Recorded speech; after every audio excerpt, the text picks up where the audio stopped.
ជំនួសមកឲ្យរាជរដ្ឋាភិបាលនិងប្រជាជនកម្ពុជាខ្ញុំសូមស្វាគមន៍អាដាមស៊ីជីនពីង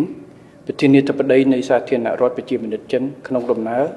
បំពេញទស្សនកិច្ចផ្លូវរដ្ឋនៅប្រជាណាចក្រកម្ពុជាទស្សនកិច្ចនេះស្ដែងឲ្យឃើញនូវសារៈសំខាន់និងភាពរឹងមាំនៃទំនាក់ទំនងកម្ពុជាចិនមិត្តភាពកម្ពុជាចិនជាមិត្តភាពប្រវត្តិសាស្ត្រនិងយូរអង្វែងប្រទេសយើងទាំងពីរពង្រឹងនិងពង្រីកឥតឈប់ឈរនៅទំនាក់ទំនងនិងកិច្ចសហប្រតិបត្តិការលើគ្រប់វិស័យ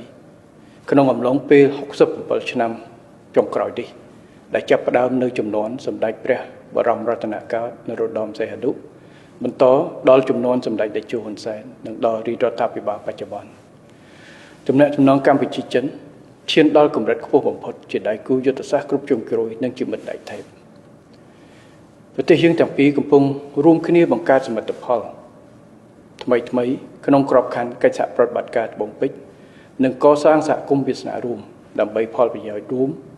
ដោយឈរលើគោលការណ៍គោរពអធិបតេយ្យភាពស្មារតីសមាសិទ្ធិមិនជ្រៀតជ្រែកចូលកិច្ចការផ្ទៃក្នុងចំពោះកម្ពុជាមិត្តចិន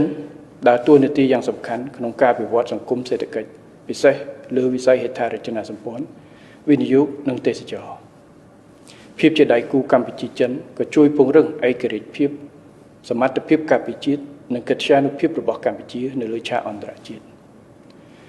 ខ្ញុំរីករាយនឹងជួបពិភាក្សាជាមួយអាដាមដើម្បីដាក់ចេញនូវទិសដៅបន្តនៃកិច្ចសហប្រតិបត្តិការកម្ពុជាចិនសម្រេចបាននូវឧត្តមប្រយោជន៍រួមជូនជាតិនិងប្រជាជនយើងទាំងពីរសូមអរគុណនិងសូមស្វាគមន៍